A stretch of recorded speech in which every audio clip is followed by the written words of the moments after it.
And now, welcome to the Great Cigar and Pipe Show.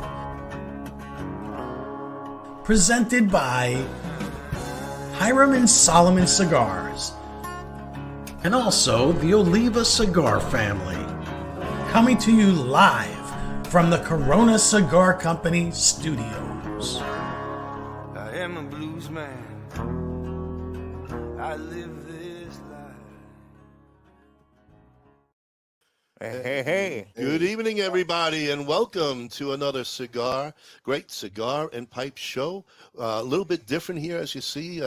We're a full house at the studio. We kind of changed things around, so we'll do the best we can. We got a few special guests here, and we're excited to have everybody on board. You're going to know at least a couple of the names, but we also have a couple of newbies coming on board, too. So we'll be joining them after the sponsors that we have. But I'm going to ask everybody, please hit the share button. All right, let's get everybody that you know to know about this show and see our special guests. Welcome aboard, everyone. I'm Ronnie Pecorini. This is Kyle Gesso. Good evening, everyone. To the left here, I got our famous Joey G. And I'm too sexy for my shirt. And well, the jackass on the shirt looks better than him, but he's got a face for radio. And then we also have our friend Brian McGuire from OLIVA Cigars. Hey, everybody. I think some of our people know Brian from past shows. Brian has been on our show a lot. And down in Florida, folks, we have my brother, retired Bob. Good evening, folks. And the one, the only, the Chooch Master himself, Cousin Frank.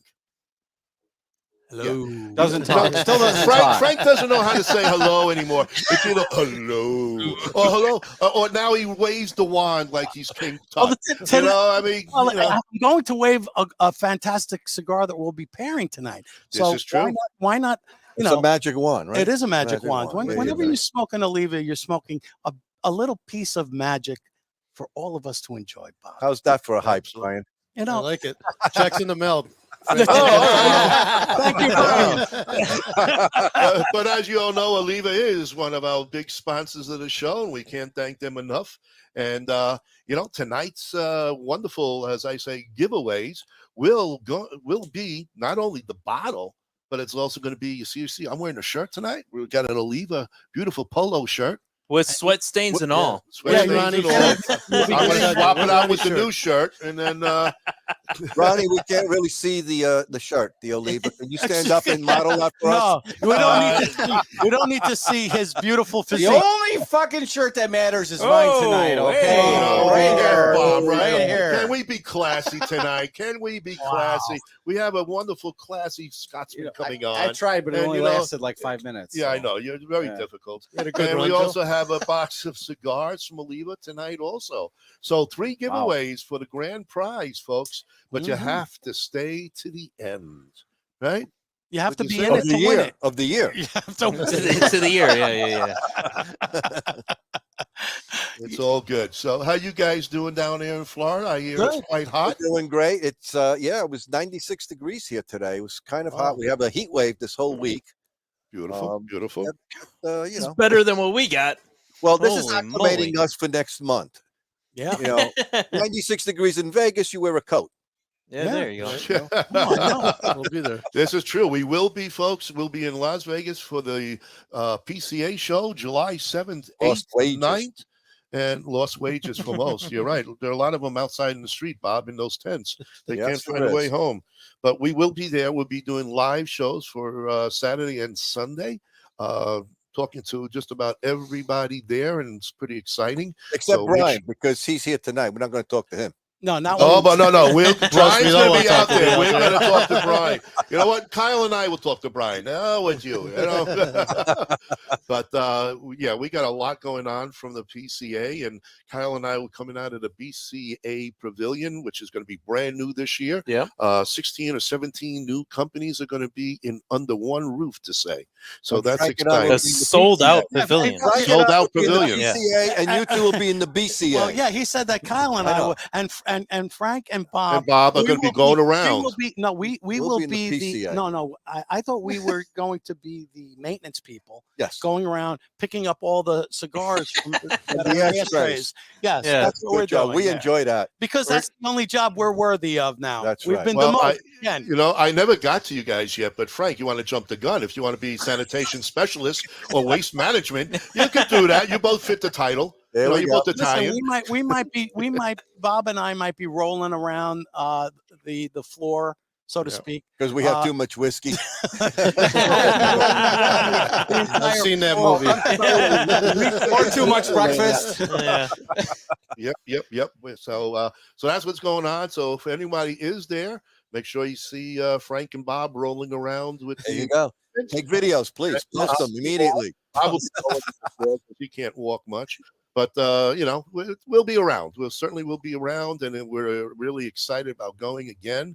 And Brian, if you get a chance to see Brian over at Oliva, go say hello to him here for your local folks. Oliva is actually going to be a little bit bigger this year too, so they got a big booth. They got secrets up their sleeves. Oh yeah, big secret. Big secret. We can't Joey talk had those too, but look what happened to him.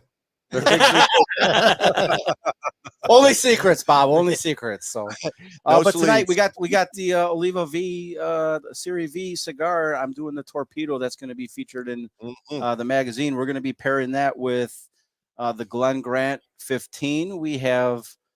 I can't believe we have Robin Coupar is going to be joining us. He is the global whiskey advocate for Campari Group, which owns GlenGrant. And then we're going to have, hopefully he'll be joining us from South Korea, is Mark Kaufmann of the Whisky Whistle. He's a whiskey tuber, whiskey reviewer. Hopefully he'll be joining us. And if you say the secret word FUBAR to Brian at the PCA, he'll give you a book of matches. Oliva a book of matches. Now we're talking. That's right. Good ones. So remember that FUBAR. FUBAR. But anyway, I thought the secret word was swordfish. Sordo.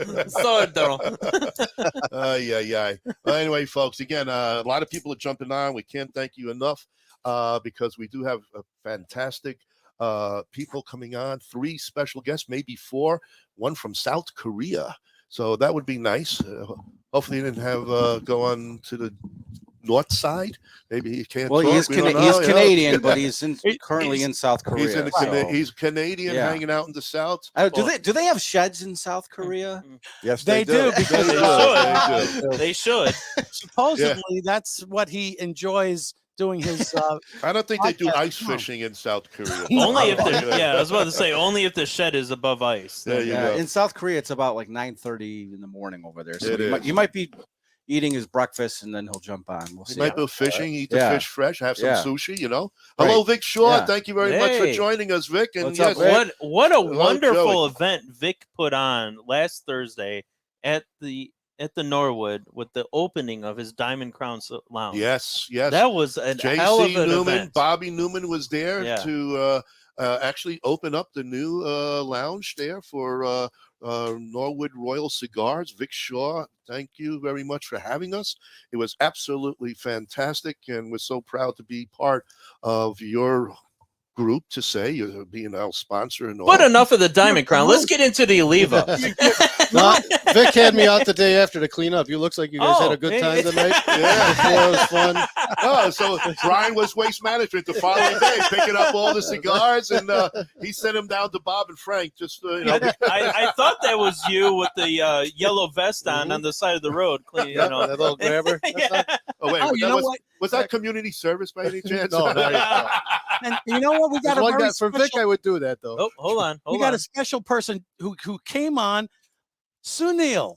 Hey, What's up, Sunil? What's going on? From WOW, WOW. That's actually how I linked up with Robin, is through the WOW podcast. Look at you, Joe. You're doing some networking. It's about time. Yeah. I mean, we have to give a stick to get these things. On occasion, I do something. You know, as a cop, he can investigate. He's a good investigator, you know? Yeah. Nice. But anyway, All What right. was that? So this and That cheers was, all. you know what? Yes. That was the cloud. That was the cloud Oh. telling me it's time for sponsors. It was- Sponsors. That's the sponsor Wait, what kind of? ding. Wait, whoa, whoa, that was whoa. Bruce What Stark. kind of cloud are you talking about, Frank? It was the kind of Stark. cloud that blew. It's a Bruce medical What Stark- do you got going on over there in Hold Florida? on, hold on. It's a medical cloud in Florida. Was Medical that? cloud. Oh, I thought you were going to say metaphor. I don't know. I don't know. It's medical. It's Okay. medicinal All right, purposes. yeah. All right. Soon Yep. to be legal. Back to the cloud. Okay. All right. Hey, Frank, let's take it away, folks, and hit the share button, everybody. Enjoy our sponsors. You got it, Ron. This industry is steeped in family and tradition. You know, there's generational stuff, and I see it over and over, and yet, no, I didn't come from that. Being the outsider looking in, I got to ask all the silly questions, and people were very accepting to want to give me all the right answers. I'm very thankful for those people who kind of allowed me to come in. Now with Alec and Bradley in the business, to have our company become generational, that's pretty cool. Welcome to GTO Dominican Cigars, a boutique cigar company that artfully blends and creates some of the finest handmade puros from the Jalapa Valley in the Dominican Republic. We are fourth-generation manufacturers and growers of tobacco with over 140 years of experience, offering a variety of styles, blends, and strengths. Mild, medium plus, and full-bodied. We would truly consider it an honor for you to experience our cigars. Those who know smoke GTO. Before you light your next cigar, be sure to check out Cigar Medics, the makers of the patent-approved humidimeter. The humidimeter is a tool designed to display the relative humidity inside your cigar. With this device, there's no more guessing. Simply insert the probes into the foot or cap of your cigar, and you can instantly know if your cigar is ready to be smoked. Buy now on cigarmedics.com and see site for other cigar accessories. With the humidimeter, you'll know when to hold them and know when to smoke them. Years in the making, the Chief cigar was born, blended, boxed, and released to market on June 26, 2015. This cigar was developed by former fire chief, firefighter, cigar aficionado Ken Dorbecker, and has grown into a signature firehouse cigar line. All engines respond. Including, of course, the Chief, a Nicaraguan Habano blend, Proby, a Connecticut Shade blend, All Hands, a Maduro Mexican San Andreas box press, and the brand new Fire Pole, a beautifully crafted San Andreas Habano barber pole. Join the Chief family and make us part of your humidor. R&A Treasures, out of Tampa Bay, Florida. The last of a legacy. The last of an inventory of Thomas Cristiano in a warehouse where everything is aged and well kept for all your pipe and smoking needs. And All here right, we are. and we're back. Yeah. Now, Hey, Joe, hey, hey. before you introduce Brian from Oliva, I went and did a little digging, and I found a little video, a clip of a video that I'd like to play for folks. And Brian doesn't know this. Incriminating. Nothing too bad, Brian. No, nothing bad. But Do you remember the Jackass show? Yeah, was it at the opening? no, I think people will appreciate this video. To be honest, we are amazed that such a long and rich history still fits in such a small box. So if anyone tells you it's business as usual at Oliva, that means we're probably busy enjoying what we enjoy best, making cigars, and sampling a few along the way. Because if there's one thing we learned from our ancestors, it's that the secret of a good cigar is not only in its ingredients, but just as much in the person who appreciates it. That's why we say, don't smoke them, but enjoy them.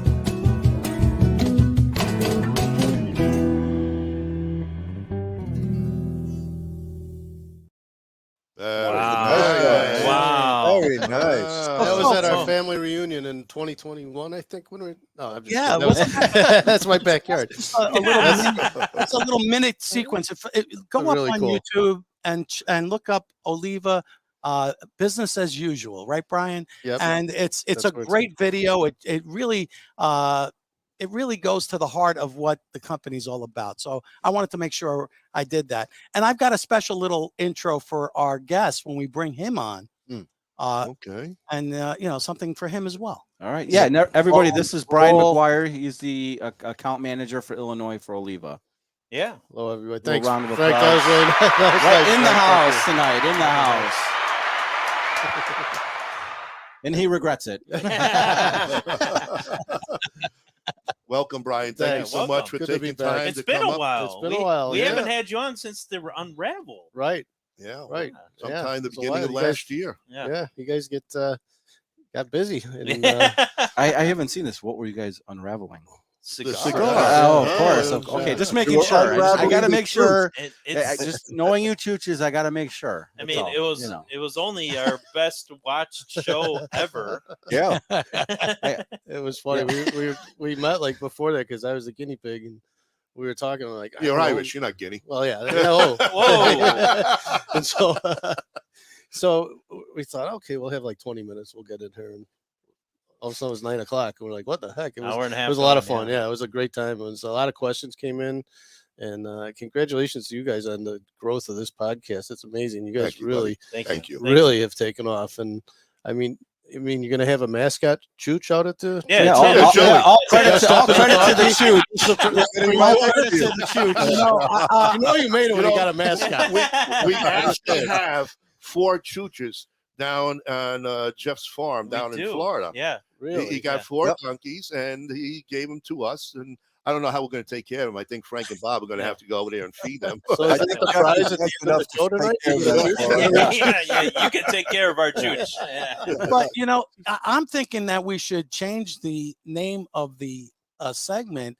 Instead of Stump the Chooch, it should be Pin the Tail on the Chooch, because then we can have animated things where I could get Joey instead of him just being just like this. We don't want to get into your weird animated shit, Frank. Let's get to the cigar. Yeah, let's get to the cigar. Let's bring on. What do you have for Robin? Let's bring Robin. Oh, Robin. Yeah. Hey, I almost forgot about Robin. Wait a minute. Oh, yeah, you almost forgot about Robin. Wait a minute. Oh, he's been drinking too much. Everybody drink.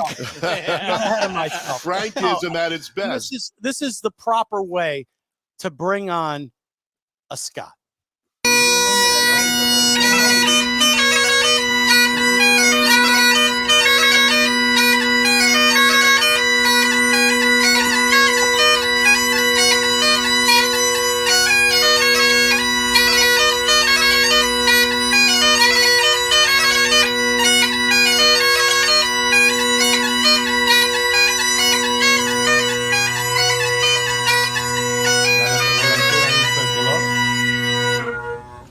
Bravo!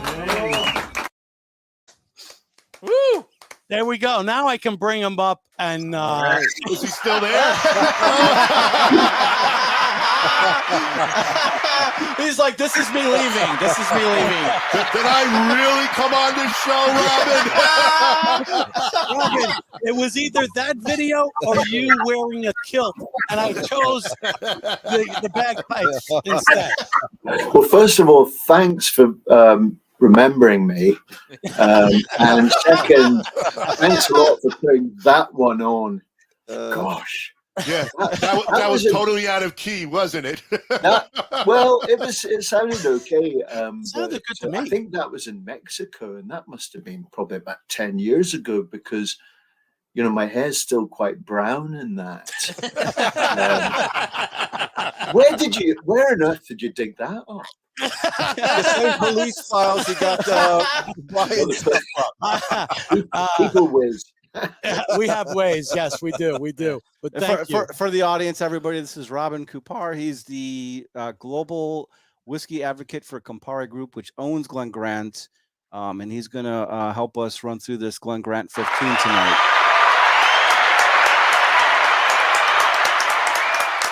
Welcome. Thank you, Robin, for coming on board. We hope we won't embarrass you too much. You know, I think we accomplished that. I think already. we did already, didn't we? It's called making somebody feel at home. Yeah, but he's in California, so I don't know. That's a little distance there from the, but anyway, welcome, folks. Again, hit the share button. We got a lot of fun coming ahead of you, and we're going to start off with Brian McGuire from Oliva Cigars. We're all smoking Oliva Cigars tonight, and that's part of the pairing that Joey has broken down to and dissected, and there won't be no wet carpet smell of drinking on that one here. I don't even remember which cigar. I don't remember which cigar I said. Oh, don't worry about what cigar it was. But I'm sure there's to be marzipan to be had. Obviously, I was smoking the carpet when I said that. I don't know. I think you were. But Brian, again, welcome aboard. Thanks for being one of our big sponsors, and thanks for just being a friend. You're always there for us. It's been about 5, 6, 7 years, I think, now for you and I. Yeah, since we met over at the Cuban Experience, and it's been an honor to be your friend. And thank you, man. And journey. Yeah, it's been a great journey. It's been a good journey. Yeah, and you're with one of the most amazing cigar lines, one of the oldest. Tell us a little bit about It is Oliva. one of the oldest cigar lines in the industry. It's a vertically integrated company. We're out of Nicaragua. We distribute through Miami, which a lot of manufacturers do. We use a lot of Ecuadorian wrapper. We have fields there. We use all 3 regions in Nicaragua, which is Esteli, Condega, and Jalapa. We do some Cameroon, real Cameroon, which they call the donkey tobacco, because you have to take a donkey to pick that. And, a perfect which is a perfect blend into this show, right? He can't escape the chooch. You can't. It's always but we've it's a great company. There's just a lot of passion, and what I like about our company is we stick to what we know. We control our tobacco, so you can smoke this cigar today, you can smoke it 2 years from now. It's the same cigar, which is key.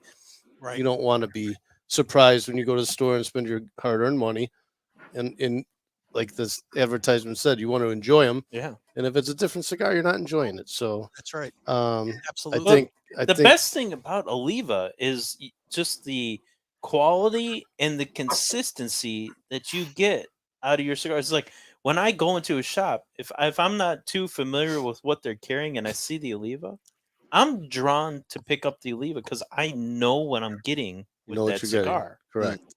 You know, I know that it's going to be a high quality, a highly, controlled cigar that, that is going to burn correctly. I'm not going to have issues generally. I mean, I don't even know how many Olivas I smoked out of my life, but I know you smoked a lot. Yeah. And thank you for that. We put a big emphasis on quality control, and it shows. We have a state-of-the-art factory. If you haven't seen it, look at Cigar Aficionado. They did a little blurb on our new factory out there. It's crazy, and it certainly doesn't look like it's sitting in the middle of Nicaragua in Esteli. It's a beautiful building. We have quality employees. Our company just is very supportive all the way through, and it's a pleasure to work for them. It's a pleasure to be on the show. It's great to know you guys. I mean, every event I do, you guys come out to, and it's really nice. It's a friendship. Yes, it's so much part of the community, the cigar community. What you got, Frank? What I want to talk about is the cigar first, and then we'll get to the pairing because I haven't even tasted the whiskey. But what I love about this cigar is initially you're going to kind of get that earthy tones right off the bat. When you do your little dry draw, you're going to get, again, it's good tobacco. You just know it on that dry draw. It has all that tobacco flavor, right? Yeah, There's that richness and the boldness to this cigar. So it's interesting because when I look at the I'm going to say there's a contrasting. This is going to be a contrasting pairing. That's my guess. I haven't tasted this yet, Joey, we haven't tried it. But I'm going to guess that we're going to get the boldness from the cigar, and then the whiskey is going to be enhanced because it's going to be much more subtle, and it's going to have that subtle, fruity, kind of honey, sweetness that this cigar really doesn't have, because it's much more what I would say robust in its nature. Hey, Frank, hold on a second. Robin, may I ask, do you have your cell phone? Are you listening through? Because we're hearing a lot of backdrop noise. Do you, is that your volume on your cell phone or something? No. Okay, because I'm hearing a lot of I heard that background too. noise. Yeah, there is a lot. Is anything going on by you guys? Not by chirping. us. No. Dead silence here, except for us. Yeah. Okay, because I'm hearing a little background noise. Well, Sorry. you're guys. always dead silent, Bob. Maybe so- that's your rumbling in your stomach there. He's waiting for dessert. Yeah. No, we already had I already dessert. had dessert. We already had dessert. We had tiramisu, just to let you know. You're kind of looking, Ronnie. Huh? But that was Yeah, my I'm losing guess, weight. Joe. I threw Been out hearing a guess to you. No, So, yeah, no, we'll definitely walk get me into through the this. into the pairing. Brian, you want to give us like the I'll give you a quick rundown? rundown. Frank, on you the hit a cigar here? key term there, rich. This is rich tobacco. It's higher premium tobacco that goes into the Series V. I gave Joey a couple different lines of ours to try. In my mind, I knew he was going to pick this cigar because it does pair so well with any brown liquor. It doesn't overwhelm it. It's a nice, rich, as you said, Frank. It's also a very smooth cigar. It's complex. It changes its taste a little bit through, and it's one of our best lines. It came out in 2007 and it went right to the top. But the Torpedo won Cigar of the Year that year. Yep. We have 8 SKUs in that right now. Oh, we have 9 actually because Wow. we introduced the 135th Oh, a couple years ago, Yep. which was Which was supposed to be Fantastic. that It's was an supposed to amazing be cigar. fantastic. Amazing. supposed to be a limited cigar, but we sold But- 15,000 boxes at the trade show in 3 days.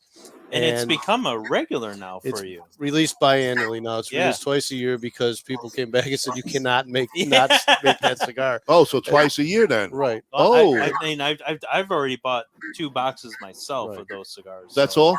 And, Well, this release. I don't have your wife that smokes, like 5 cigars a day. So, She has Well- good taste. I think we already had about 8 boxes already. Those Yeah. cigars. So, Brian, this when is is the the, next run of this cigar? You said next you're run making of it this twice cigar? a year. When is the next run? So at the PCA show, you will be able to order it. The retailers will be able to order it again, and it'll go for a shipment in November. They said, but last year we shipped it out in the middle of October. We're pretty efficient. We have good inventory control. So back to the Series V though. So this is the Series V. Everyone's seen this familiar box in their quality retailer. Mhm. Oh yeah. Joey chose the Torpedo, which is a 6x56. That was actually the Cigar of the Year in 2007, the Torpedo. Yeah. Cigar Journal has riddled that brand with numerous accolades. It's a fantastic Yeah. cigar. You get the richness. It's not a knockout. You can smoke 2 of these in a day and not taste them the next day. Yeah. The That's the beauty. tobacco's great. We use our best rollers. We don't rush them. We actually pay them salary instead of quota. Okay. It's pretty That- impressive. That's awesome. Yeah, Wow. so you don't see that a lot. Right. So Joey did a great job picking this out. Yeah, I knew he would. So we have it's a sun-grown Ecuadorian Habano wrapper. Yes, it is. So Nicaraguan filler and binder. Okay. There's a little Jalapa Valley ligero in there. So Jalapa Valley, it yields a little bit of a sweeter, natural tobacco sweetness. So you get the Ecuadorian sun-grown, which is a little spice to it. Then you get the sweetness from the Jalapa Valley, and then you get the rest. And the filler and binder is Nicaraguan. I So almost it's- get a little cocoa-ness from There it. is yeah. some Oh, cocoa, yeah. coffee Cocoa. undertones. Sound Coffee, is yes, gone. yeah. Mhm. Exo. Yeah, Okay. it's a complex cigar. The reason that that little chirping is gone is I muted Robin's mic because I think he's getting a little feedback through his computer somehow, and Yeah, that's why. So if I open up his mic again, you'll probably hear it again. Yeah, There it is. Okay. Yep. I'm the culprit. You are. We have found you. Time to bust out the bagpipes. We Yeah, have, you cursed it with the pipes there. You cursed it. yeah. We have a listener, Joshua, is saying the Oliva Series V Lanceros Outstanding. are excellent. It's a great Yeah. cigar. You're really getting that wrapper taste off of I that. love Lanceros. Well, so we make 2 Lanceros by mass production, and then we had a special 6-pack sampler of Milanios where we made a Maduro and a natural which is also Ecuadorian sun-grown wrapper, Yep. Lancero in there. But that V Lancero, if you're a Lancero smoker, that and the Cane F is our other one. Guys who like Lanceros, they buy those Vs all day long. Well, I tell you, you get so much better quality taste and flavor coming through with the Lancero than you do with some of the other, like the Robustos or the Gordos. Concentrated. Because you know, because we've all learned, and as if you go back and watch our shows, the flavors are in the wrapper. Sure, that's where you're getting the flavor profile. The progression of the nutrients up the plant, because they cultivate it from bottom up, and they pick the ligero, which is the wrapper leaf up top last, so it's getting all the sun, it's getting all the nutrients, and they ferment it. You know, there's different ways to ferment tobacco, right? So there's, you know, people say, hey, how long can you age a cigar? Well, there's so many variables that go into that. Like you could, so I'll give you a quick example. I don't want to chew up all the time. That's all right. You talked at about Oliva. our sales meeting last year, Oliva was kind enough to give all the salesmen a humidor that was made like in the shape of our factory. And there were coffin boxes in there, and there were 10 double Robustas, and it was the first 10,000 cigars produced in our new factory. So they were aged right to production, which is a 6-year plus period of time. Wow. And then after that, there's another 5 years on them. So we're talking about 11 years? Wow. So the total 6 and 5, 11 years from on the cultivation to smoking, not that one. Not Okay. Wow. So I'm like, No, okay, you can't afford that one, Joey. I was never really sold on aging cigars that long. I thought, I gotta tell you that it was smooth as could be, but the emphasis of the pepper and the spice coming out of that wrapper was unbelievable. Well, I can tell you this: I still have some cigars that I rolled myself back in 2011 that are still aging in my humidor, because those were supposed to be my wedding smokes. Obviously, I haven't gotten married yet, so they're still sitting there. They'll be there for another 40 years. So that's okay. Stay Once your future bride's born, then we'll take a look. My nephew is about to inherit some awesome cigars. right. You know? Is there an age on the tobacco on the? So that is aged, for a considerable period of time. It's over 6 years. Over 6 Yeah. years. And So then Joshua has also mentioned about the cane, which I love the cane. My wife and I, we love the canes are great. Cane's a They are great amazing. cigar. It's a bolder cigar like this, like the Very V. strong. There's a little more ligero leaf in those. So, but it's not one of those that's in your face. You can smoke that, and you're like, okay, this is full bodied, and you're smoking smooth, and all of a sudden you're like, oh yeah, this has some ligero. Yeah, you got to eat before that. Yes, Yeah.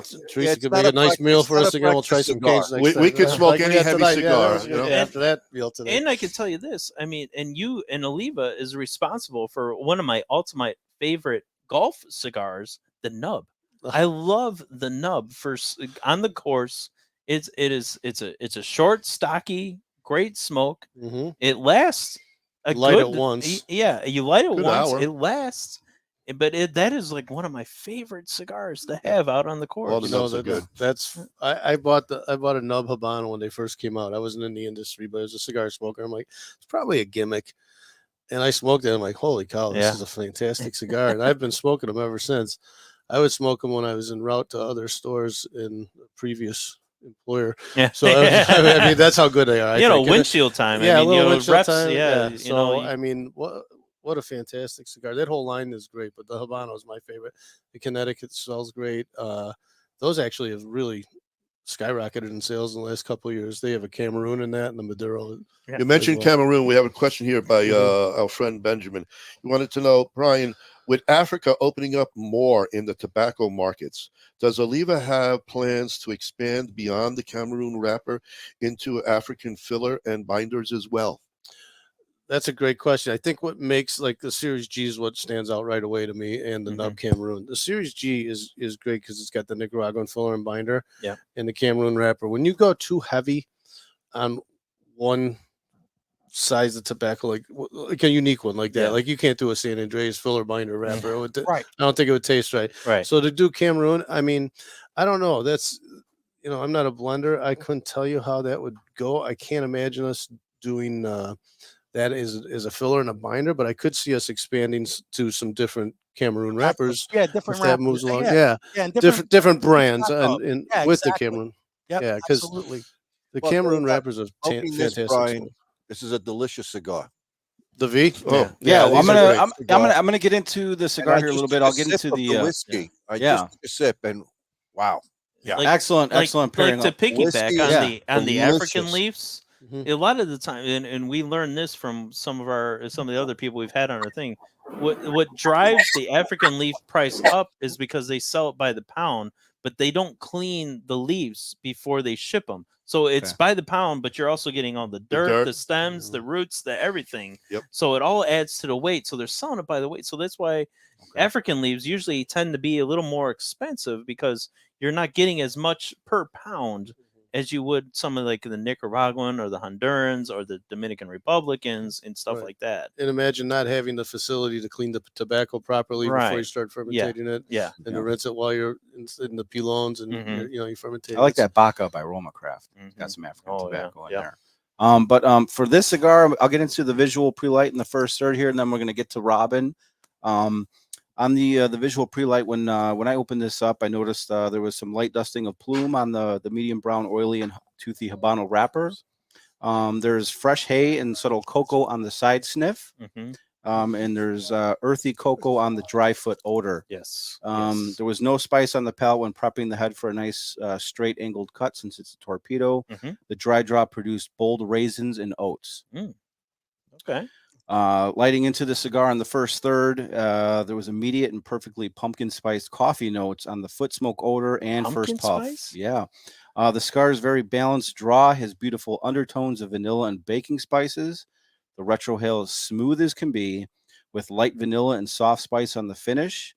Then a nice transition to light baseball mint leather over soft cocoa. Then another subtle transition to chocolate covered marzipan. That's a flavor note that I typically get. That's a flavor note that I typically get from memory, but only on quality cigars. Well, I was trying to Somebody figure out. Google that. I'm trying to figure out when you got white girl wasted that it's pumpkin spice lattes over here. Right. Okay? Is that a White Claw? Do they make that flavor? Oh, White Claw. Yeah, I think that's what he's doing there. Oh, holy cow. Then there's light undertones of fresh hay over developing vanilla extract. And then there's a slight hint of citrus approaching the second third. Yeah. So getting to Robin Coupar, the global whiskey advocate for Campari Group and owner of the GlenGrant. Robin, can you tell us how you got into the whiskey industry and a little bit about your whiskey journey? Oh, well, first of all, thanks, folks, for inviting me on and giving me this opportunity to, explain, storytell a little bit. And, what a fascinating couple of last 10 minutes talking about provenance of cigars. I mean, you could have just been as well talking about whiskey, the flavor notes, etc., the process. Yeah. But I got into the whiskey business. Well, I'm from Scotland, which is a small country. We're about 5 million people, about 60 million sheep. I got a little, started to get a wee bit stir crazy, and I wanted to sort of see a bit of the world, but also represent my country because we're very proud in Scotland, and yes. My father drank whiskey, and all his friends drank whiskey, and it was the sort of thing you would hear the bottle opening, the port popping in the evening, and my dad would be pouring himself a whiskey like his father did, my grandfather. So Scotch whiskey is a truly global category. I mean, anywhere in the world, any bar you walk into, any liquor store, you're probably going to see one of Johnny Walker, Ballantyne, Chivas Regal. Okay. Yeah. And so we're and Scotland, we produce probably more than half of the world's whiskey. I mean, it's it's such an extraordinary broad spectrum of different styles and characteristics, different flavors, just like your cigars. So I joined the industry in January '94, and by about 2003. Well, before that, I was traveling a lot to Latin America because it's quite a big market down there. And that was fascinating. But then, the company I worked for then sent me to the US back in 2003. And so the US really, after World War II, it started becoming the home of Scotch whiskey. I mean, Scotch whiskey was built in your American steakhouses, country clubs, hotel lobby bars, and it was always marketed as an aspirational, status, drink. I mean, served in rocks glasses, etc. And now I've been in America for 20 years. It's amazing to see how established Scotch whiskey is in the United States, and the interest in dark spirits has been growing for the last 10 years, right? Consumers are trading up. It's not about volume so much these days. It's about trading up. And single malts is really the gold standard of Scotch whiskey, and arguably whiskey without the E and with the E. You see this big explosion of bourbon. Yes, this big revival of bourbon and craft spirits, and we're tasting, I think, the 15 years old tonight. Yes. And I think we'll talk about this in a little bit, but when people are getting into whiskey, they're possibly getting into bourbon right now. Certainly the younger consumer, and they're enjoying that lovely journey through bourbon. The high rye bourbons, the wheated bourbons, the rye whiskeys. The high strength, private or single barrel bourbons. It's all a journey, and at some point, a lot of those drinkers will start to get into Scotch whiskey, I think, because it's such a broad category, and it certainly plays in that sort of handcrafted, that provenance, that process, how we make our whiskey, what makes it, each of these little distilleries unique and different. Just like Brian was saying about the cigars and the maturing of the plant and the leaves and all that. Interesting point. You were talking about the wrapper. And the wrapper really makes the flavor of the cigar. Well, you could apply that logic to maturing whiskey, for example. It matures in an oak barrel, and we use bourbon barrels, ex-bourbon barrels. We also use Oloroso sherry barrels as well. And that makes quite an interesting impact on the flavor, the aroma, and even the color of the whiskey. So we're almost kind of talking the same language. Absolutely. And I did notice, what I did notice about the color of this 15-year is it's extremely light in color. It doesn't have a very delicate yellow. Delicate amber color. Yes, very delicate. And the notes off the nose, I think I was getting up front very sweet, almost honey-like, and then that changed as it began to open up. It kind of went into, I'm going to say, peaches. Bob is looking at me like I didn't get peaches. I got a honeysuckle right off. Yeah, no, I got, and then when I took my first sip with the cigar, I got this very pronounced. I'm going to say like a sour apple, but in such a beautiful way, because it paired so nicely with the cigar, and that apple kind of citrusy touch to it. Because what is the proof on this? This is 100 proof, Frank. Yeah, really perfect, beautiful. Yeah. I mean, you really couldn't ask for a nicer, smooth pairing where you just allow both items to really enhance each other. Yeah. We have a question. We have a question from the audience. Good. The JM Dive asked, was the GlenGrant 15 not a travel exclusive years ago, and why now the decision to release this to the public? Well, we launched GlenGrant, 15 years old, in travel retail and in the duty paid market, because the travel retail market is a great way to elevate your brand, build up the visibility. People, well, at least up until COVID, but people were traveling across America, across the world, going through global hub airports, and that's a great way to sort of brand build, to get people to see your brand. And so we made a decision to put it in both channels, in the domestic market and in travel retail. So right now, you'll find it when you're traveling overseas, but you'll also find it in your local, high-end liquor store. Okay.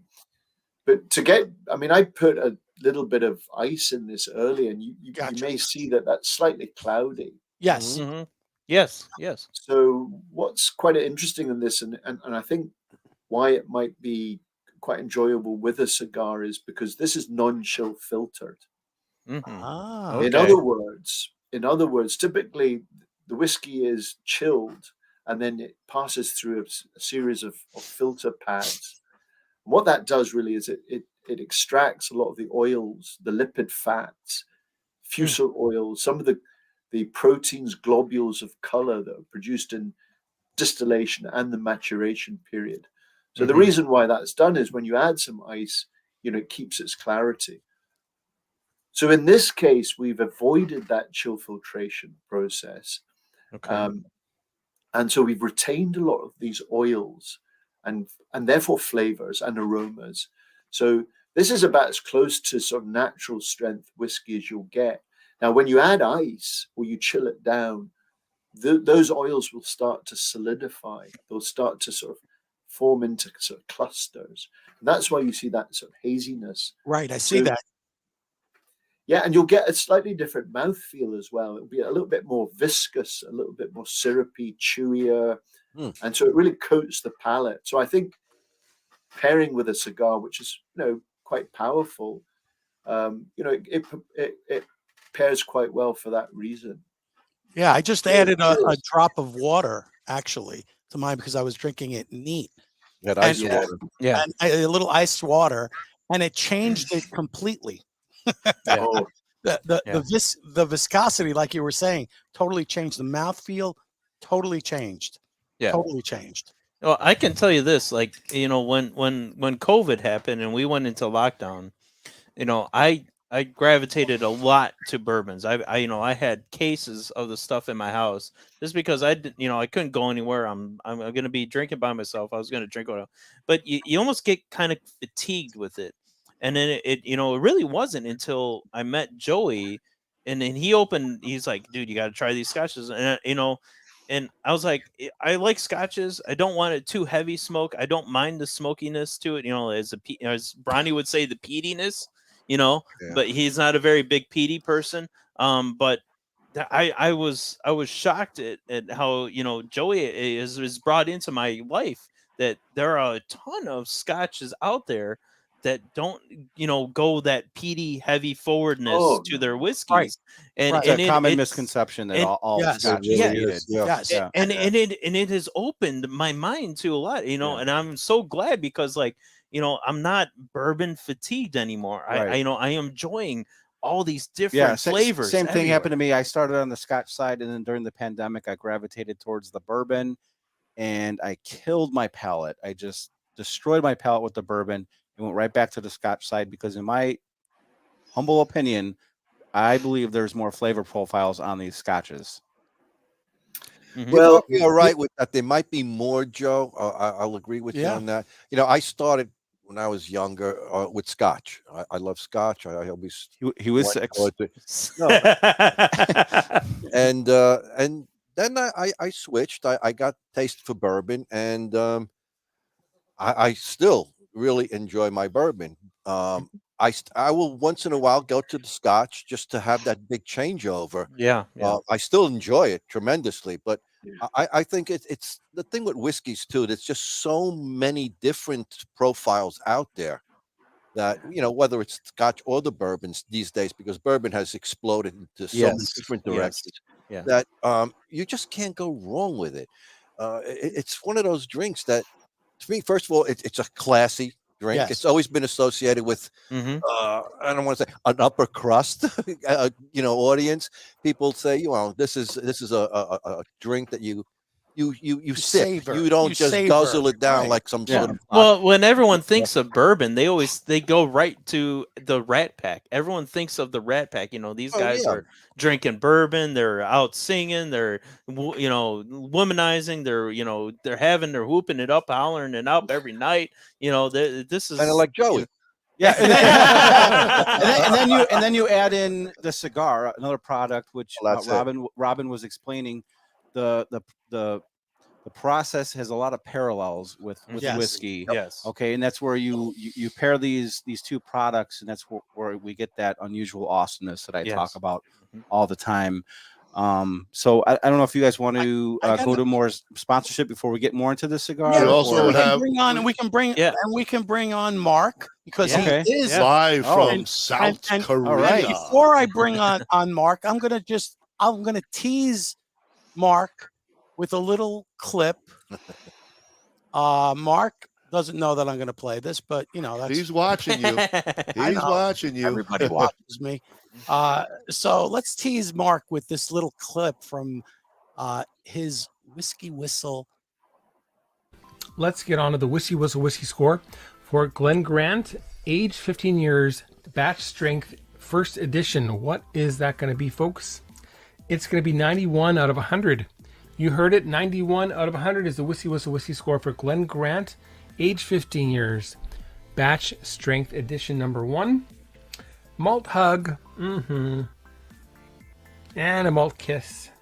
Really, really enjoyable.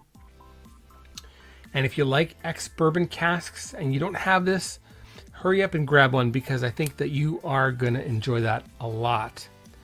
And I know that I will. So, and like I say, it's my favorite GlenGrant so far. Grab one, let me know your thoughts. Don't forget to subscribe to the channel and check me out on Patreon and also on social media, TikTok, Instagram, Facebook, Twitter. I think that's it, at Whiskey Whistle. Take care, folks. We'll see you there. Bye-bye. Just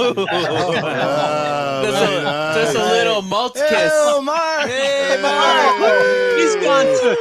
He doesn't even want to be recognized in South Korea. Look at Mark with the cool glasses. It's sunny out. It's sunny out. Everybody, this is Mark Kaufmann of Whiskey Whistle. I credit Mark with helping me develop my palate and knowledge of whiskey, especially on the Scotch malt side, since 2015 when he started doing his reviews. I'm a huge fan, and I have seen that review. I knew Mark is a huge fan of this 15, so I had to have him on to help us get through. Well, this I mean, pairing. he was in a sweater, so that was like from Canada, like last week. So, how you doing, Mark? Hey, great. Thanks everyone for having me on, and nice to be here with people like Robin, and of course, nice to be on the great cigar and pipe show, and also nice to be online with you again, Joe. Always a Absolutely. pleasure. I'm Absolutely. presently in South Korea, and it's like 10:20 in the morning or so. How was breakfast? Good. Actually, having that right now. I'm on a kind of like a liquid breakfast. diet. I thought you were going to be doing GlenGrant 15 for breakfast. That is a GlenGrant. That is That is a cup full of Glen. That's a GlenGrant cup right there. Plus a splash of ice, little splash ice in there. I thought I was going to be back home, and I've got a perfectly good bottle of GlenGrant 15 at home, as you saw. And then when I knew that I was going to be here, I was looking around. Prices are a little bit crazy in South Korea, and they're asking about 120, 130 US for a bottle of the 15. Wow. Okay. And I love you guys. I love you, but I don't love you that much. I think I paid 70 US here at Benny's. Yeah, just saying, Mark. You might get hosed out there. Well, thanks for joining us, Yeah, Mark. what's Appreciate new it. with Whiskey Whistle? Come again? What's new with Whiskey Whistle? You know, not very much. I am taking a break because I have some business to take care of out here, and I've got to keep up with work at home while I'm here. So I'm up late doing work at home, and then busy during the day with work here. So it's been quiet. I think the last review that I was able to upload was about 3 or 3.5 weeks ago. A Japanese whiskey from the Mars Humble Mars company called Komagatake. So that was the last Say that review again? that I put up. Ronnie, you're not going to be able to Yeah, go pronounce it. slow. Don't I'm worry trying to about pronounce that. What? No, All right, so Mark, you said this is one of your favorite GlenGrants, and Yeah. you gave it a 91 out of 100. He gave it the 91 malt out of kiss 100. too. You know. Why did you like gave it it so a much? kiss too. Yeah. I know. What was the question? Why Why did you like the 15 Yeah. so much? And You know, I think that GlenGrant makes fantastic whiskey, and I think you know, perhaps not currently. It might not be ranked number 5, but I think in the past it has been in terms of sales, it's been ranked as high as number 5. It's probably fallen down maybe a couple of spots, maybe because of. Are you picnicking? No, Is that he's- your blanket? hesitancy? That's a kite. This kite. He's fishing Right. with a kite these days. And then there was also a succession of brand image changes.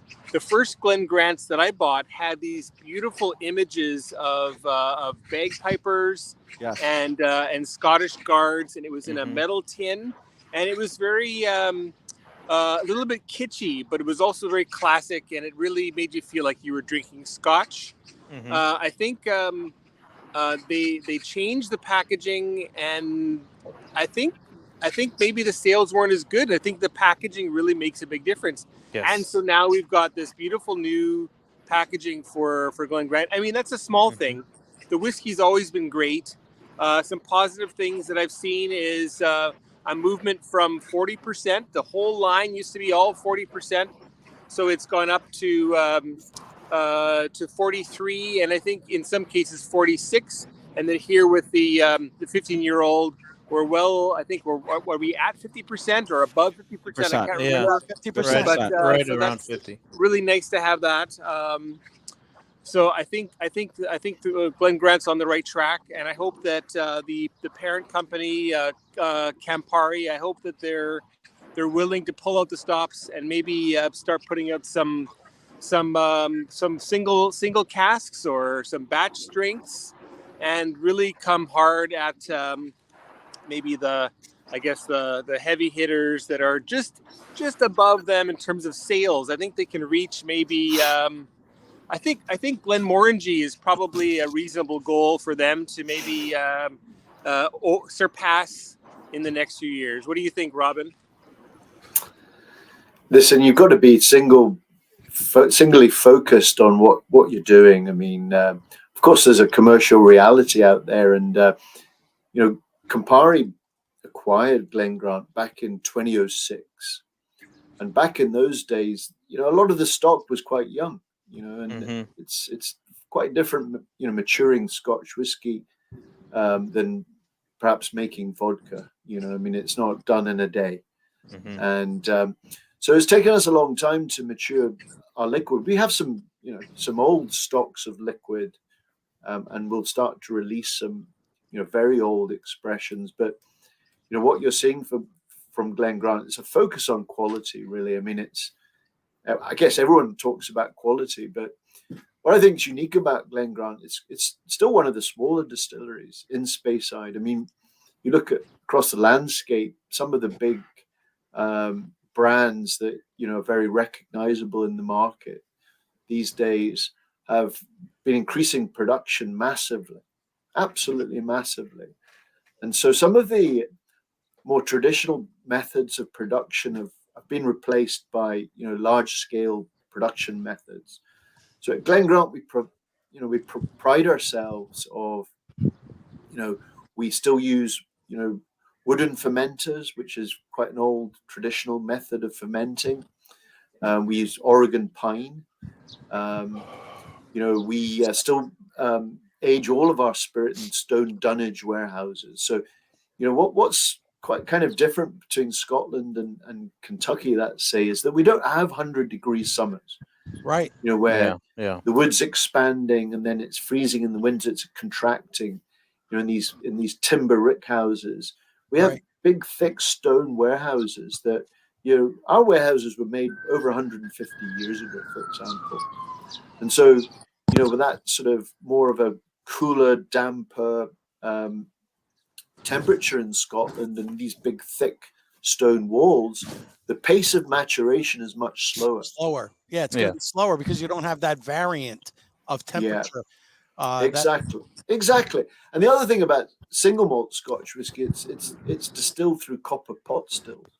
Right. And so every distillery, all 130 plus now, have their own unique shapes, you know, size, copper pot stills, and that makes a big difference. I mean, at GlenGrant, we use quite tall, slender pot stills, and our founders included what we call a water cooling purifier, which basically refines the spirit, it polishes the spirit. So what comes off the still eventually, when it's passed through the distillation process, is quite a fruity, you know, more gentle spirit. So it's quite a spirit-forward whiskey. So it doesn't need heavy aging. In fact, you know, the aging process doesn't completely overwhelm, you know, GlenGrant. It still has that, you know, very fruity, aromatic top note. And you know, you mentioned that, Frank, and so did you, Mark, in your little summary there. It's a very fruity spirit. Yes. And no matter what age GlenGrant is, even if it's all the way up to 60 plus years old, it still has that freshness, that quality about it. Wow. You know, the wood really enhances the spirit. It doesn't completely take over, put it in a straitjacket, right? You know, and overwhelm the spirit. But I'll also add one other thing, which is important, folks. It's the people behind the whiskey. You know, and you know, you have that lovely heather and weather that you alluded to, the old label, the guardsmen. Well, they were actually the founders, John and James Grant, who founded the distillery back in 1840. So we're already 183 years old. Wow. And the name Grant is still on the label, of course. Right. But the custodian of the spirit for the last, you know, 60 plus years is our master distiller, Dennis Malcolm. And Dennis started as a 15-year-old as an apprentice Coupar. And so it was his job to make sure the barrels were prepared for filling at the distillery. And of course, the barrel is where a lot of the magic happens, you know, that aging process where the oak is adding those, you know, unique aromas and flavors to the whiskey. So this is aged in what we call first fill ex-bourbon barrels. So these are barrels that previously aged bourbon. And of course, in America, you can only use the barrel once for aging bourbon. Yeah. Right.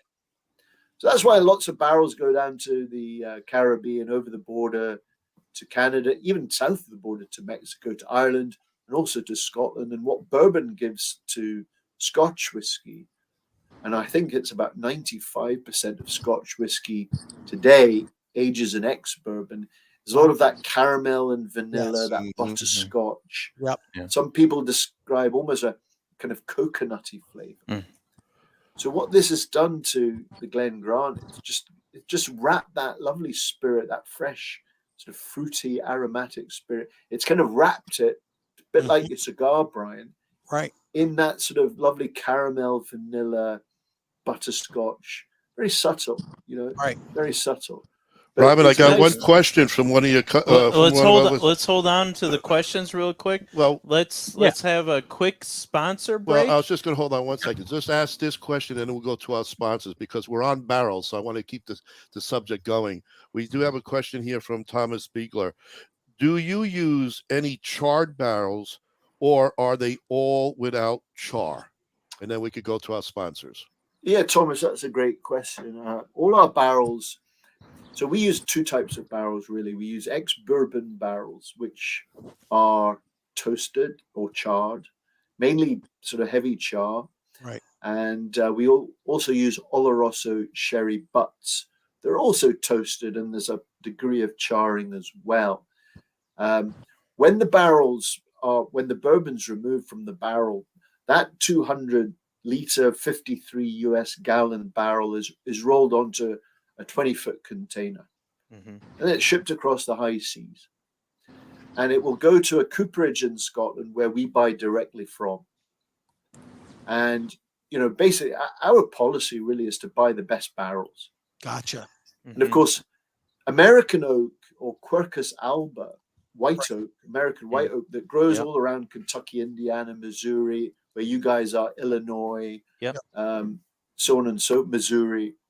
That oak has the most sugar than any other species of oak. So when that bourbon's removed and that barrel arrives in Scotland, there's a lot of sugar in that barrel. So that, what we call the first fill, when the spirit goes into that barrel for the first time, and we age it for plus 15 years, there's a lot of intensity coming from the oak. Right. So you get a lot of, those vanilla maltos, those black, but GlenGrant also retains that lovely barley sugar. Barley is the wonder grain. I mean, it has the sweetness of corn, the mellowness of wheat, the spice of rye, but it also has its own unique flavors and aromas as well. So it's almost like a perfect situation, perfect storm. Right. So you're saying the best barrels are coming from America, is what I'm gathering from this. Of course, yeah. Well, without our barrels, there's no Scotch. I think that's pretty much a factual statement. To interject, American oak, a lot of the wineries, a lot of the sherry bodegas would often use American oak before they would use French oak. So God bless the USA. I like this guy. and on that note, hold on, Mark wants to interject, and then we're going to go to the sponsor. I was going to say that barrels are basically an American wooden cask, and the word barrel isn't used much else in Europe. They're using the words like butts and pipes and firkins and all these other sizes of casks. So yeah, the best barrels are American because that's where they come from, baby. That's it. Nice. The butts, baby, the butts. And with that, folks, hold on. Hit the share button. We're going to come back right after our word from our sponsors.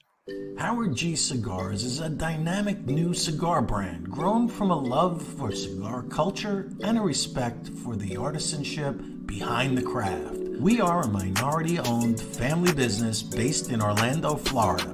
Our current collection delivers 3 exclusive lines: Black Moses, Magic Stick, All Pro Series, featuring Leon Searcy's signature cigar and Ike Taylor's one-of-a-kind. You got the one-of-a-kind rankings. They got me at 89. I'm cool with that. We are focused on evolving as a dynamic brand and bringing you new flavor-filled blends that you'll enjoy and want to share. Visit our website at www.howardgcigars.com. You can find a full list of our retail partners there too.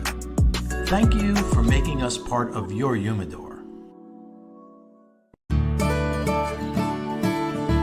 This is Phil Morgan, General Manager of Missouri Meerschaum Corncob Pipes in Washington, Missouri. Our mission since 1869 has been to produce great smoking pipes that anyone can afford. We guarantee our pipes won't be your most expensive, but they just might be the ones you smoke the most. At Missouri Meerschaum Company, we don't just sell our corncob pipes, we grow them, make them, and smoke them.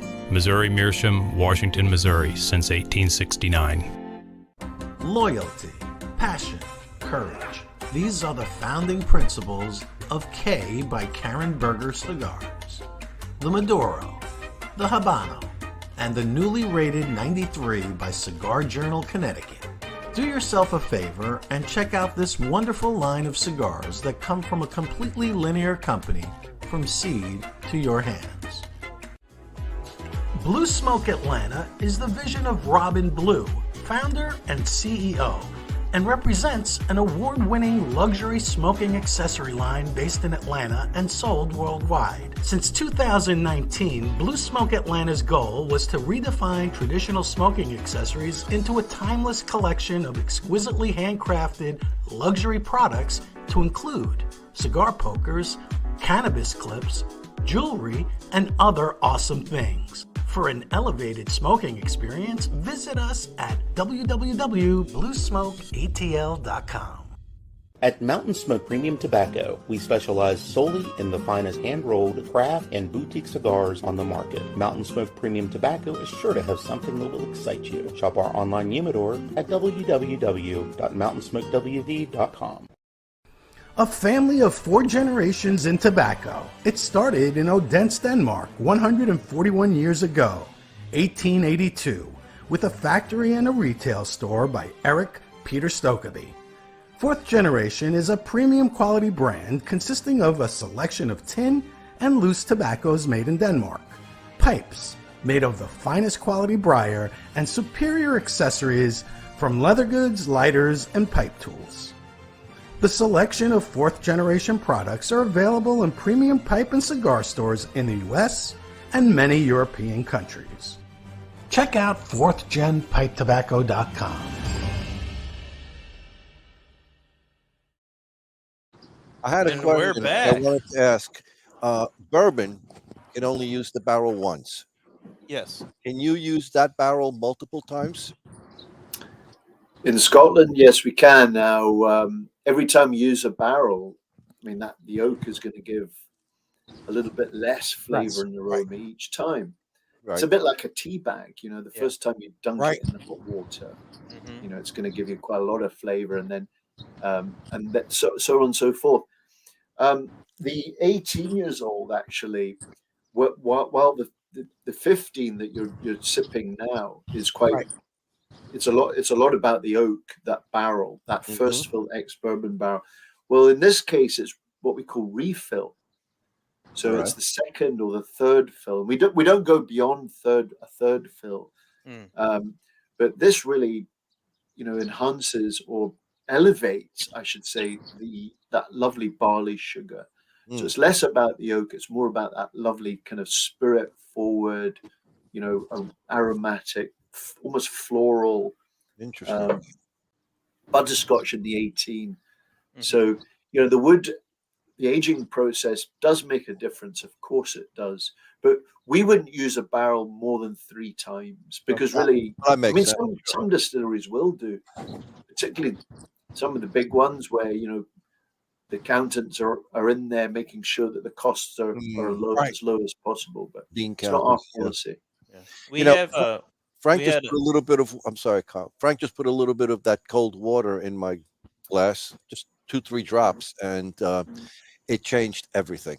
I mean, it does make a difference. How it changed. Yeah, I was like salivating on that sip. It was like, wow, what a difference! It's very luscious, actually. It makes a difference because it's. Someone once told me, you know, one of my mentors from back in the day, you know, told an audience, you know, adding a touch of water to your whiskey it's a little bit like walking through a rose garden after a shower of rain, because it opens up that bouquet. Yeah. You're going to get a little bit more of that sort of nuanced. You know, someone talked about peaches. Absolutely, there are peaches. Apricot. Yes. You know, green apples. Yes. You really get that lovely sort of aromatic fruitiness. Yeah, definitely kicked up the sweetness again. Yeah. Wow. We have a question from the audience from Thomas Bigler, and this is going to be directed to Brian. And he wants to know, how would the GlenGrant pair with an Oliva Connecticut Reserve? So what year, the 15 or so? Let's go with the 15. 100 proof. Yeah. So a lot of Connecticut's won't pair with brown liquors or spirits, and the reason being, a lot of them are from Dominican, so it's a lighter bodied tobacco. Our particular Connecticut Reserve, our Connecticut, or even the Nub Connecticut will pair with it. It won't be overwhelmed by it. Like a lot of them, like a Dominican probably would be overwhelmed by the spirit. And the reason being is we use Nicaraguan filler and binder. So some people argue that our Connecticut Reserve is a medium bodied cigar. We use a 6-year aged Ecuadorian wrapper, which is the Ecuadorian wrappers are more flavorful. They're more pliable. So Connecticut's a delicate wrapper typically, but when you age that 6 years, it takes all the natural vinegar out of it and, you know, the acid taste to it. So it gets a creamy taste. So that would actually hold up and pair well with it. It won't get lost in the shuffle, so to speak. It won't get overwhelmed. Where a lot of Dominicans are lighter, they will. Okay. Yeah. So even if you go down a couple proofs, like down to 43 proof, like or 40, So if you're looking like of a Connecticut Reserve, you're almost better pairing it with like maybe something like a Jack Daniels or a Jim Beam. Jack Daniels. I never knew it. Jack Daniels changed their name. He's hanging out with me. He's hanging out with me too much. No, that's a tribute to one of my favorite YouTubers. They always call it the Jack Daniels. So. I would go right to the GlenGrant with it. I mean, GlenGrant, why not? I mean, like I said, Joey knows this. I mean, when you're pairing something, all you guys can speak to this. Yeah. You don't want one side to overwhelm the other. Right. You want it to be cohesive. It's got to be in harmony. Exactly. Right. Yeah. Exactly. And getting into the second and final third of this cigar, before we get into the pairing on the second third, I have here in my notes, we got more cocoa and transitions to heavily creamed coffee flavors. There's even creamy cocoa on the foot smoke odor. The cigar's boldness remains medium, and that spice disappeared entirely as the cigar becomes creamier and thicker on the palate. Then we get light hints of fudge brownies that start to reveal themselves in that second third. From the cocoa, And then getting into the final third, we get thicker and creamier notes of leather that coat the palate. There's some dark chocolate undertones, and full-flavored retrohale is still smooth, with no spice. I almost equated to like a dark chocolate-covered peanut. Right. Yeah. I can see that. And then the cigar's draw really opens up here in the final third. Everything seems to be coming together like a creamy, chocolatey cake mix. There's some noticeable char on those leather notes, and the flavor becomes bolder, while the cigar's strength remains medium. Then comes more notes of darker chocolate-covered marzipan with caramel undertones and bolder leather. I call this a very complex mocha bomb flavored final third, which I nubbed using, of course, my Cigar Medics nub tea. Hey, there you are. There you are. Robin, could you just tell us a little bit more about this GlenGrant 15 before we get into the pairing? Like what kind of flavor notes we can expect? Yeah, well, I mean, I think I've described most of it. I mean, it's a gentle spirit to start off with. It's very fruity and aromatic. And then it goes into the first fill ex-bourbon barrels where there's a greater intensity from the oak into the spirit.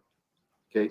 But, I think the summary notes would be, very fruity on the top note, on the nose. So apples, apricots, peaches, pear, maybe. Yep. Yeah.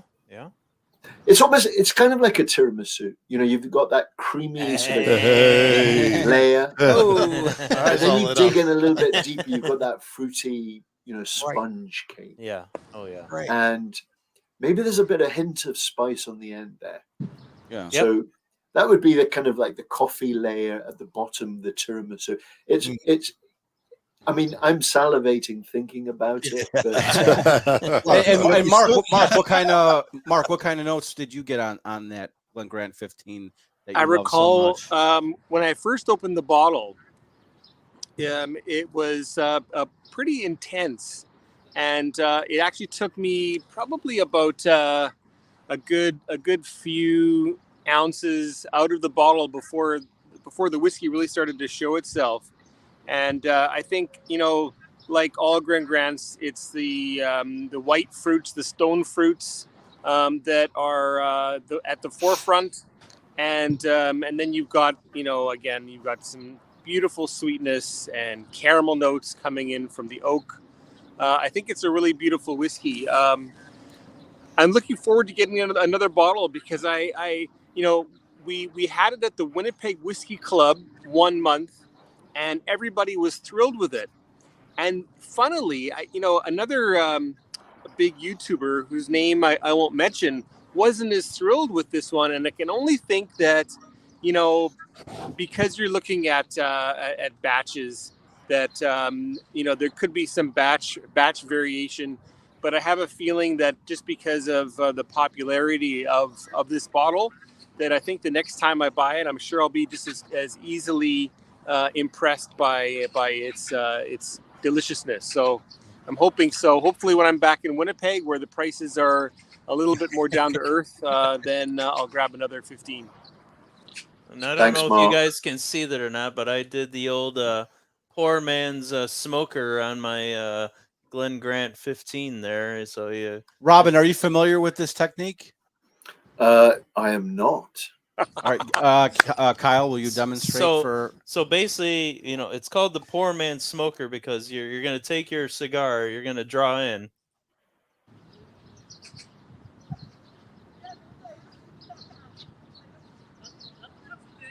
And then you exhale right into your glass, and then it sits there.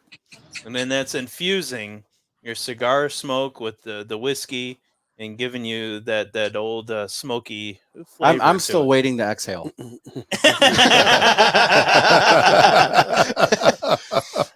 So getting into how this GlenGrant 15, which is absolutely one of my favorites as well. I actually started with the 12 when I was getting into the scotches, and that GlenGrant 12 was just a beautiful entry level scotch for me. It was probably one of my favorites out of all the 12s that I was navigating in the beginning of my whiskey journey. And I always have a bottle of GlenGrant 12 on the bar. Absolutely. It's a must. Thank you, Joey. So absolutely. And so getting into the pairing, again, what I do is I'll smoke the cigar and compare it right to the whiskey, and then I'll reverse it. So starting on puffing on the cigar to the whiskey, I get the char of the cigar and spice of the whiskey complement each other, bringing out the cigar's creamy citrus flavor and fruity notes of the whiskey. This part of the pairing is like taking a sip of coffee flavored with a bite of vanilla cake that is fruit filling. The whiskey ramps up everything, then mellows all the cigar flavors to sweet citrus candy. Also, the coffee notes of the cigar are ramped up by the spice of the whiskey. It's like enjoying a sweet candied peppermint spiced coffee. Yeah. Are you guys getting that on the pairing there a little bit? What I'm getting is this richness of that that fruitiness with the. It's like this is. I know it's going to sound odd, but it's kind of almost like having a. I'm getting like an apple coffee cake, if you can imagine. Right. Right, the cake with the fruit filling. Yeah, like an apple coffee cake. Yeah, of course. That's what I'm getting. It's apple pie with a cup of coffee. Yeah, you're getting that, and it's just really delicious. I love this pairing, by the way. Very good. Joe, again, I don't know how you come up with this. I don't know either. Yeah. I don't know. Don't make his head any bigger, really, Frank. Don't keep it low here, okay? So cleansing the palate with some water, and then we switch it up. We sip the whiskey to the cigar. Sipping the whiskey to the cigar, we get more fruitiness that becomes candy-like. And again, a lot of these flavor notes will be brought upon based on memories. And this I say is like the flavor I get is like that old school pink double bubble gum. You guys remember that with the yellow wrapper and like the blue twist on the ends? Yeah, the double bubble. And then What do you mean remember it? I still chew that stuff. Did I have that in South Korea? There's more creamy vanilla reminiscent of cheesecake covered with a thin layer of leathery vanilla frosting and strawberry on top. What do you guys think? Yeah, Joey, I think that you're right on. You hit the nail on the head. It's that fruit coffee blend that makes this very, very unique. I haven't gotten this before, really, with the pairings that we've done, and I don't know why, but that's what I've gotten from the cigars. Nope, they're coming for you, Mark. Coming for you, Mark. They're coming for you, Mark. They're watching you. Don't worry, we sent the FBI. Mark's been seeing choppers all day. That's from North Korea, just to let you know. we have a Mark to the shed. we have a slight question for you, Robin, and our groupie Bruce Stark wants to know: do you smoke cigars? Not so much. From time to time, there was a period of my life, before I came out to the US, where I went to Cuba, and I got a tour around one of the cigar factories, and I went back with a case of Robinos, and I gave most of them away actually. But no, from time to time, I like to smoke a cigar. I think it's like drinking whiskey. I mean, I think the company plays an important role. Who you're with. Both are best enjoyed slowly. Yes. Good company, good conversation, and good whiskey, of course. Yes, and again, more parallels between cigars and whiskey, and only the conversation that you get right here on the Great Cigar and Pipe Show. Absolutely. So overall, this is a beautiful and perfect summertime pairing. Yeah. The light and fresh citrus fruits are followed up with a creamy vanilla custard or cheesecake, topped off with an iced mocha coffee. This dessert-like pairing is refreshing and will give you the perfect summertime buzz. There you go. And we end it with a buzz. We always end things with a buzz. Summertime in a glass. Well, Yes, absolutely. Joey's always in a buzz, so I mean, and I'm always in a glass. Hey, Brian, what can we expect at the PCA? What's new with Oliva? So Oliva has, as you know, Oliva doesn't expand consistently through the course of the year. Right. They try to stick to what they know and stick to the profiles of our portfolio without, going out of bounds. And consistency is our big thing. We do have a special release this year that's public. We know this now. It's a limited edition. There's going to be 14,500 boxes made of our Series V Melanio. It's going to be a Figurino size. So it'll be a shorter I think one. you got a box set aside for the Great Cigar and Pipe Show, right? Yeah, there's 14,499 limited boxes coming out. Excuse my math. No, I think it was 14,996. All of a sudden, Frank and Bob are coming by the booth now. There you go. I don't know what happened. I think Kyle and I will take that route. We're the first.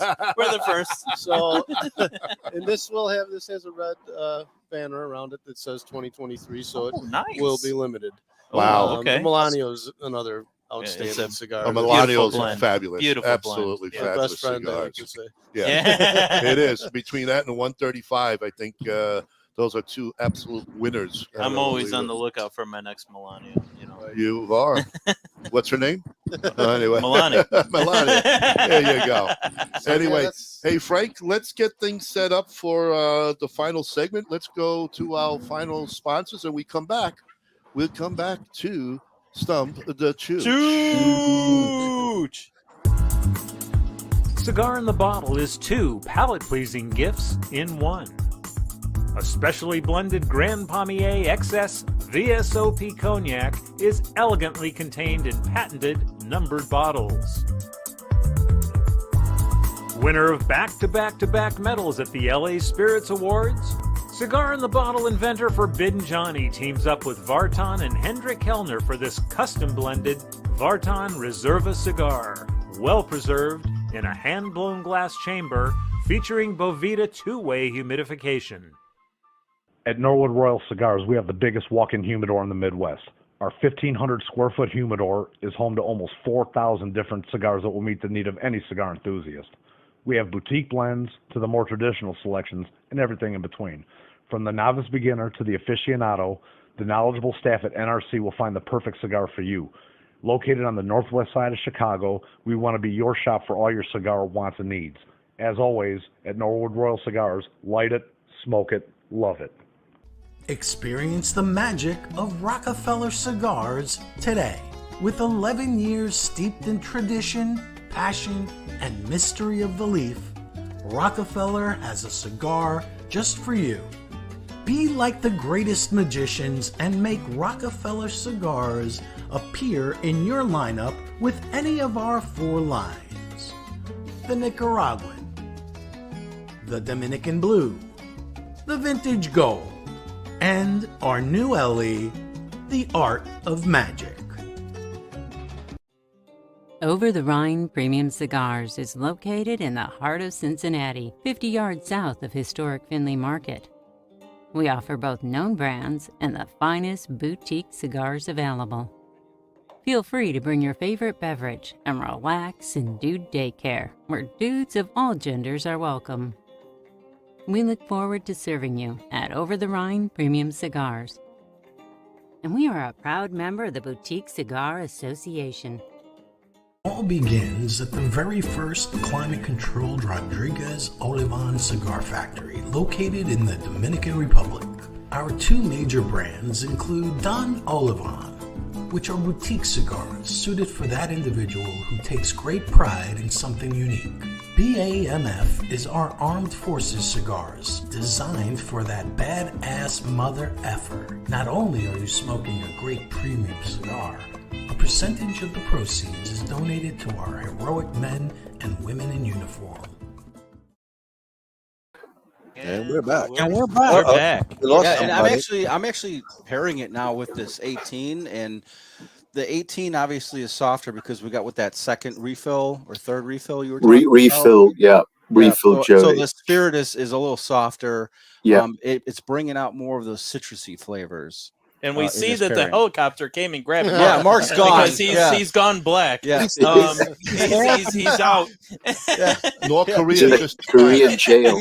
He had to He in jail now. he had to bolt and escape to the shed, so he's gone.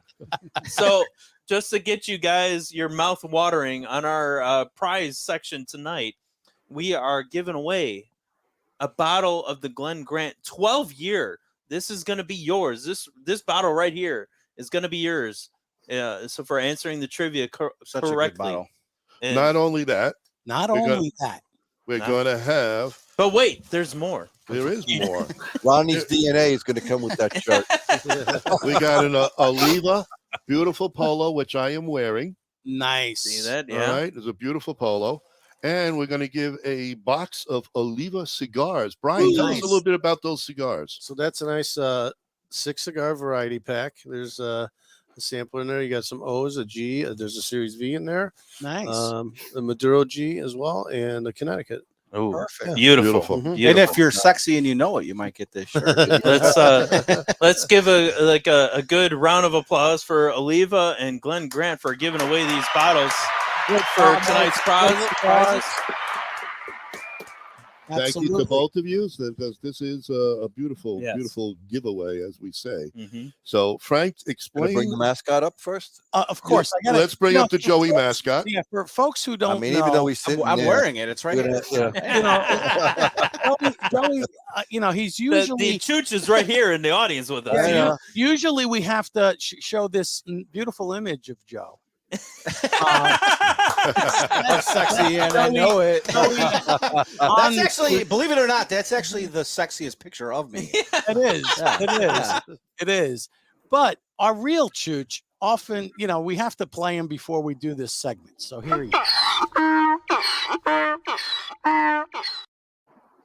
And the reason that this whole segment is called Stump the Chooch is because I love history and I ask folks a little bit some questions about history.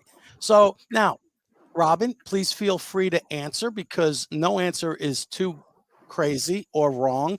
It's just a Chooch answer if you get it wrong.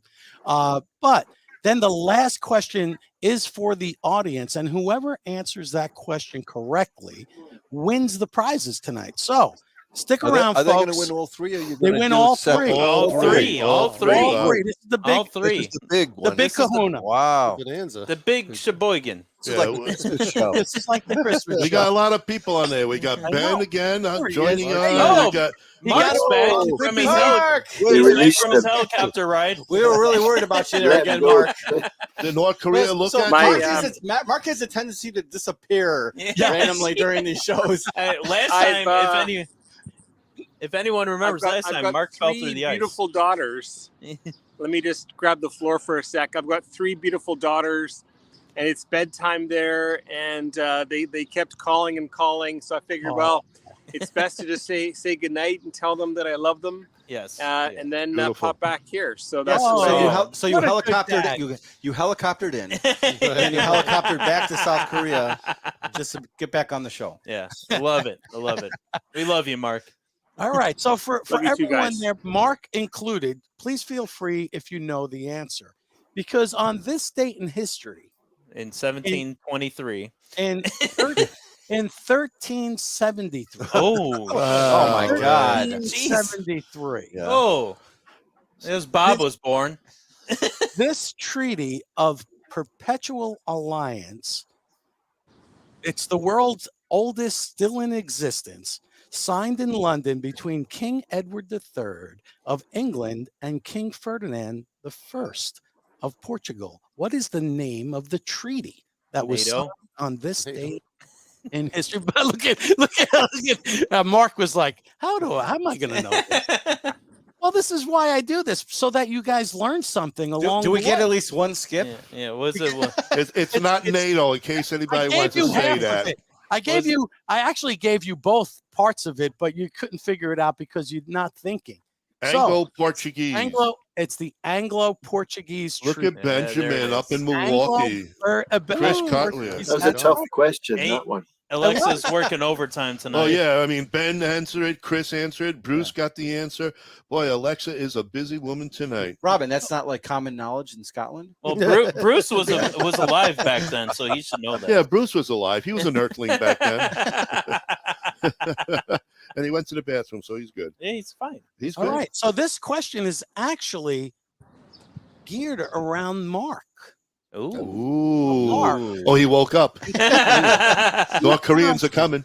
In 2000, in 2000, on this date in history, At least he was born. It was the beginning of the first ever Inter-Korea Summit. In what city did Kim Jong-un and Kim Jong-il meet for this summit? Seoul.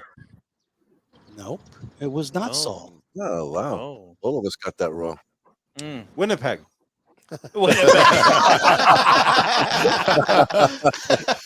The Koreans in Winnipeg. There you go. I'm going to guess that it was Pyongyang. Yes, Mark. Wow. There you go. Wow. All right, Mark. Another That's tough good. question That there. gets you, that does get you brownie points with your wife, by the way. Just Why? in case. You get the brownie points now. More All common right. knowledge in Scotland. Yeah. That's right. All right, one more for you guys. This is always a good one. So in 1966, on this date in history, which is June 13th, 1966, Bob was in his 50s. Chief Justice Earl Warren delivers the Supreme Court landmark decision. It was that criminal suspects must be informed of their rights. What were these? The Miranda rights. Miranda rights. Miranda rights. Yep. Miranda rights. They You're asking with a cop here? Yeah, come Are on you now. kidding me? Come on. Joe didn't get it, and Joe did not get it. Is that like a new? Joe, you don't. This is something you need to do when you arrest somebody. Is this like a new No, thing? You got to understand, the Chicago way is not Miranda. Yeah, You're in arrest, sucker. we just skip over that in Chicago. So Yes, you go right to jail. It doesn't matter. Fox will let him out anyway. All right, before we get started, next question. One more for you, Chooches. One more. Just because I figure I like you. So, this is a good one, though. All right. In 2006, the U.S. Department of Energy has released a report that this state is sitting on about 1 trillion barrels worth of oil in the form of oil shale reserves in the Green River Basin. What state has these reserves? North Dakota. Ohio. Nebraska. All of you Alaska. guys keep throwing out states. At some point, you're going to get them right. Utah, Montana. Oklahoma. Nope. Colorado has Colorado. Colorado. Yes, Colorado, Utah, and Wyoming. About 70% of this resource is located on federally owned or managed land. So it's not Winnipeg. It's not Winnipeg, just when you thought it was. But in Colorado, they're Rocky Mountain High over there, so they, whatever. So now this question is for the audience, and it's for the big money. Ooh. Or in this instance, not the money, but the cigars, the shirt, the liquor. Exactly. That costs a lot of money. You're right, Robin. That's a lot of money we're talking about. So only on this show you get that kind of stuff. A lot of dinero coming. For this audience question, only? Okay. Yeah, audience only, folks. On this question, it's going to be a visual only. I thought we don't do that anymore, Frank. No, he doesn't write it down. It's just a picture. It's a picture. Keep it PG-13, Frank. We got a lot of guys fighting the answers here. I They've know been that. practicing. You got They are Ryan, you going got to have Marshall, to tell Chris, me- Ben. None of your Bruce. animation bullshit, okay? No animation. It's a picture, for God's sake. Oh, I need what's in the foreground. You're going to have to tell me the name of the item that's in the foreground. Okay? Okay, Ready? audience. Jeopardy. Ready? Kyle? Yes. Go ahead. Always. There it is, folks. You got to tell me what is the name of the item that's in the foreground. And I know that Robin knows, and he's not going to tell anybody. So that's a hint, people. It's a hint.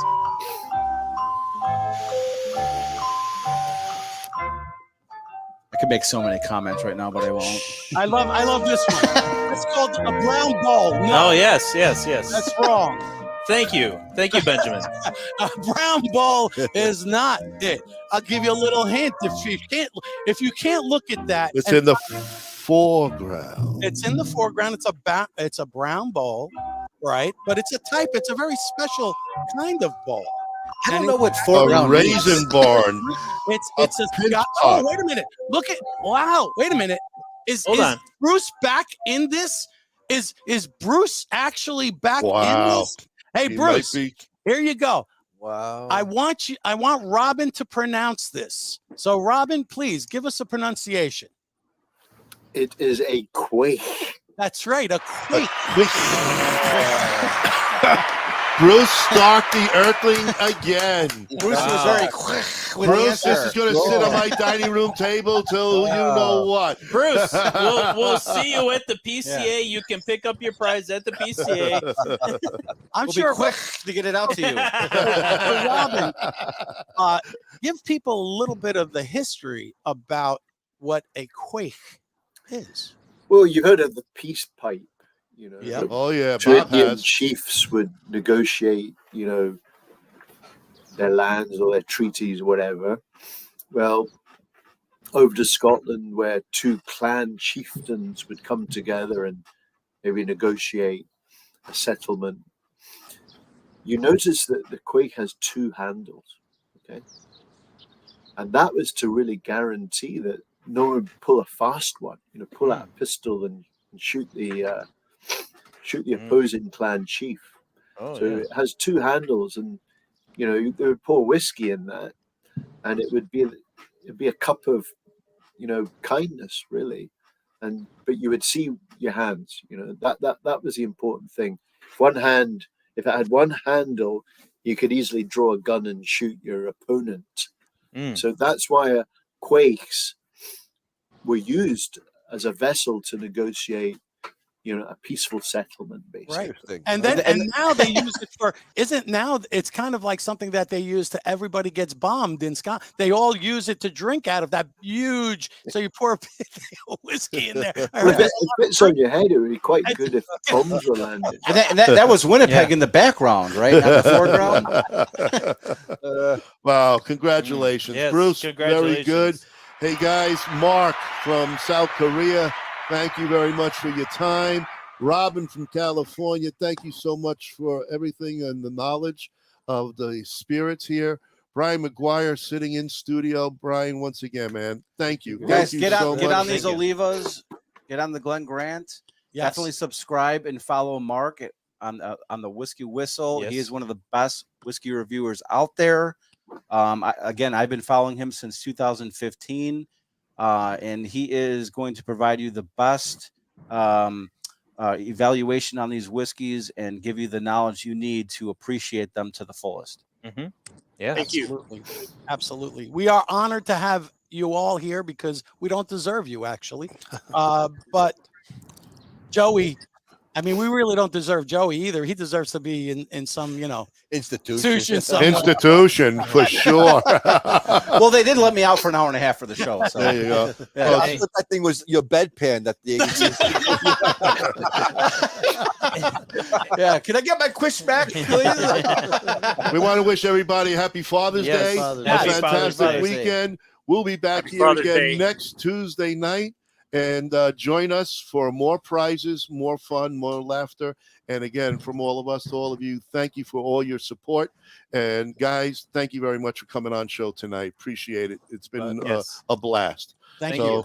Good night, everybody. Good night. Have a great one. Good Keep them night, smoking. everyone. Good night. Tell my brothers to line them up. We'll drink that whiskey from those old dirty cups. We'll toast to the present, the future, and the past. This ain't my first drink, but I sure it ain't my last. 'Cause this world is so beautiful. I see its love come shining through. This world is so beautiful. I feel its love come shining through.